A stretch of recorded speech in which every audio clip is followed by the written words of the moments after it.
ನಮಸ್ಕಾರ ಎಲ್ಲರಿಗೂ. ನಾನು ಇವತ್ತು ಸ್ಮಾಲ್ ಮಿನಿ ಬ್ಲಾಗ್ ಮಾಡ್ತಾಯಿದ್ದೀನಿ. ನಾನು ಬಿಸ್ನೆಸ್ ಮಾಡೋದು ಇದು ನರ್ಸರಿ, ಬಾಲಾಜಿ ನರ್ಸರಿ ಗಾರ್ಡನ್ ಅಂತ ಕೂಟಳ್ಳಿ ಬೈಪಾಸಲ್ಲಿರುತ್ತೆ. ನಿತ್ಯ ಮಾಡೋ ಕೆಲಸ ಇದು. ಮತ್ತು ಎಂಟ್ರಿ ಆಗಿದ ತಕ್ಷಣ ನರ್ಸರಿ ಲುಕ್ ಈ ಥರ ಕಾಣಿಸ್ತದೆ. ಅಲ್ಲೆಲ್ಲ ಕಾಣಿಸ್ತಾ ಇರೋ ಪಾಟ್ಸ್ ಎಲ್ಲ ರೆಡಿ ಫಾರ್ ಹೋಮ್ ಪಾಟ್ಸ್. ಅಂದರೆ ಲೈಕ್ ಹೆಂಗಂದರೆ ಬಂದು ಡೈರೆಕ್ಟಾಗಿ ಎತ್ಕೊಂಡೋಗಿ ನೀವು ಮನೆಯಲ್ಲಿ ಇಟ್ಕೊಳೋ ಅಂಥದ್ದು ಇರೋ ಪಾಟ್ಸು. ಇಂಥ ಪಾಟ್ಸ್ ಬೇಕಾದರೂ ಸಿಗುತ್ತೆ. Ceramic pots, plastic pots, brown pots ಎಲ್ಲ ಸಿಗುತ್ತೆ. ಇದು ನನ್ನ ಟೇಬಲ್, ಕೂತಿರೋಂಥ ಜಾಗ ಡೈಲಿ. ಮತ್ತು ನೋಡಿ ಇಲ್ಲೆಲ್ಲ ಇಂಡೋರ್ ಪ್ಲ್ಯಾಂಟ್ಸ್ ಎಲ್ಲ ರೆಡಿ ಮಾಡಿ ಇಕ್ಕಿದ್ದೀನಿ. ಸೆರಾಮಿಕ್ ಇದ್ದಾವೆ. ನಾನು 3 ಸೆಕ್ಷನ್ ಮಾಡಿದ್ದೀನಿ. ಇಂಡೋರ್ ಔಟ್ಡೋರ್ ಫ್ರೂಟ್ಸ್ ಅಂತ.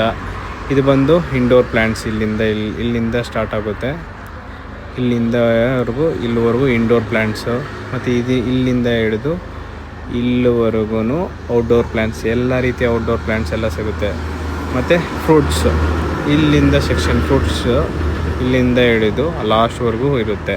ನಿಮ್ಮ ಫ್ರೂಟ್ಸಲ್ಲಿ ಎಲ್ಲ ವೆರೈಟಿಗಳು ಸಿಗ್ತವೆ. ಏನು ವೆರೈಟಿ ಬೇಕಾದ್ರೂ ಸಿಗುತ್ತೆ. ಆಪಲ್ಲು, ಆರೆಂಜು, ನಾಗ್ಪುರ್ ಕಿತ್ತಳೆ ಹಣ್ಣು ಎಲ್ಲ ಸಿಗುತ್ತೆ. ನೋಡಿ, ಇದು ನೇರಳೆ ನಾವು ಮಾಡಿರೋ ಕಸಿ ಅಂಥದ್ದು ನೇರಳೆ. ಅಡಿಕೆ ಗಿಡ ಇದೆ, ತೆಂಗು ಇದೆ.